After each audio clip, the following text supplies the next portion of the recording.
The first thing that I came up with was the voice. Like there was like a specific sentence that is still in the book about her breasts jiggling in her corset and she's on a carriage. That was it. That was the stupid sentence that I came up with at night and I was like, I got it. Like I know who you are. I know what this is and I really want to dig into this. And I saw that it was like an anachronistic sort of voice, but in like a, obviously classic environment, like period. And it seemed very detached and very sassy and very sarcastic and like it was all in that one line. And so then I, dove just headfirst into it. And I've always loved the Victorian era. And as I mentioned earlier, Dickens and the Brontes were a huge deal to me as well, growing up and such. And it was a time that I felt comfortable playing in.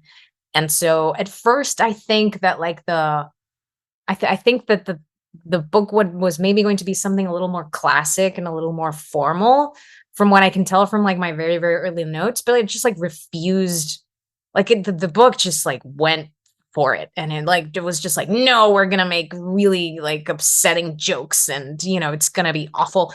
It was the pandemic, it was 2020. I was locked up in my home and I was reading all this Victorian research that just seemed, it was so absurd. Everything that happened at that time was ridiculous. I was reading about like infanticides and babies, like dead babies popping up everywhere on like trains and like in the river. They'd just chuck them out like nothing. And like, the wonderful, the Constance Kent a book, The Suspicions of Mr. Witcher by Kate Summerscale. And it's like a baby is found with his neck slashed into privy and it's been like shoved in there with like the excrement and like it was insane. I was like, because I couldn't take it seriously. It was ridiculous. Like it was so dark. I couldn't go there. So I decided to like just pull up a wall of comedy and satire and aggressive like mirth.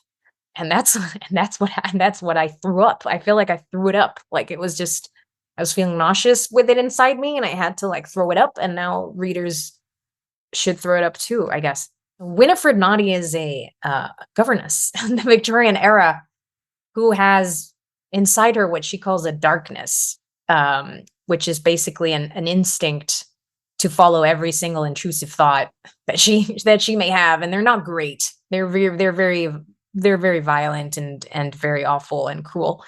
And she's trying to see, I guess, who will win, the darkness or well, not her because she loves it, but like society, I suppose. I guess she's kind of a monster. Well, she's a psychopath. And who are the children that she's here to watch? So she's hired by the noble Pounce family at Enzer House's estate, and they have two kids, Andrew and Drusilla, and they are very bratty and they're very they're very spoiled and righteous, self-righteous little assholes. And well, apparently Drusilla, I think, has an interesting inner life, as many teenage girls do. She didn't in earlier drafts. She was just like a whatever. But then I realized that like that we often do that, don't we? With like teenage girls, we just kind of dismiss them, like oh, what? And they have like the wildest sort of inner lives, I think, that we can't even possibly imagine. And in that era, in the Victorian era, when it was all about, women were just, it was ridiculous. Like women were just abused left and right legally and very normalized. And it was so, Drusilla is not supposed to be educated that much as opposed to her brother, who is the pride and joy of the family. So Winifred is supposed to teach them about life and morality, ironically, and then also like French. Enzer House. Yeah, yeah. It's named after James Enzer, one of my favorite painters, one of the most sinister, I think, painters that I've ever come across. And the house is also, yeah, it's described in the opening lines as like a banker, like a judgmental banker. Like it has its own, and it's not, well, I was trying to maybe do something with the haunted house trope, kind of turn it around. It is haunted in a way, but by the people, the living, not really that much by the dead. People always want to blame the dead, but a lot of times it's the living.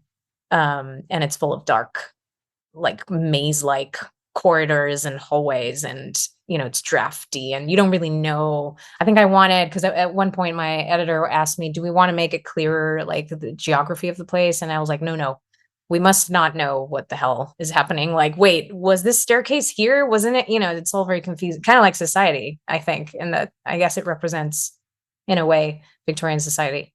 It's just very confusing and contradictory and scary. Like sometimes it's like I have to put the joke in. It's too good. I can't I think it's hilarious and I'm not gonna back down. The joke is going in and I'm gonna write the whole story around it. Unfortunately, yeah, I feel like Christoph Waltz in Django when he refuses to shake the dude's hand and initiates a huge final massacre because he just refuses to shake his hand. That's kind of what I'm yeah, I think with humans, no, the joke is going in. It's going in. I don't care.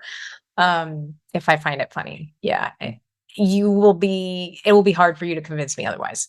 Well, here was mostly Winifred, of course, because we're first person, it's her point of view, and she's allowed to be as funny as she wants, and she has this anachronistic kind of comedy to her that I pretty much probably was inspired by Phoebe Waller-Bridge and Tony McNamara, I think. But other times it would just land, I just need the kid, Andrew, I think he has great lines because he's an idiot and he's very, he's just a stuffy little asshole. So that's funny. Yeah, and I guess no, I don't think so because when she's very observant of people, Winifred. So she's laughing at them, and then when they're in on the joke, they're never in on the joke. They're always the punchlines. The balance was tough in the sense that I didn't want to shy away from the fact that this is a psychopath, and what you're describing would drive any normal, reasonably healthy person insane and would push everyone to the extreme of their personality. I didn't want to shy away from the fact that this is a psychopath and we have to kind of delve into the really darkness and, probably violent. This is a violent psychopath who loves, hurting people and physically, etc.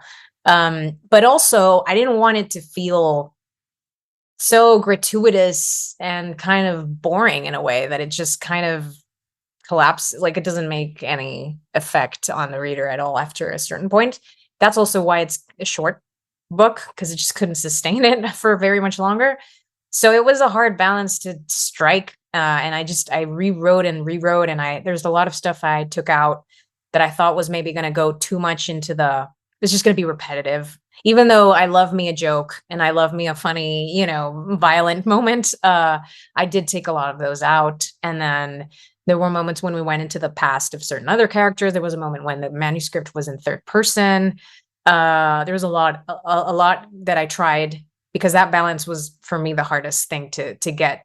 But you're right that it's a really weird limbo situation to be in when you're raising other people's children essentially, and that's like a deranged concept, really, when you think about it. And the governess specifically in the Victorian era was really in a very, very special situation because she wasn't really considered a servant. She was above them, but also she kind of was. And then so the servants hated her, her employers hated her, the children hated her, and she didn't have anything. She couldn't leave the house and she didn't have enough money to do anything. So it was really claustrophobic, and who wouldn't go insane?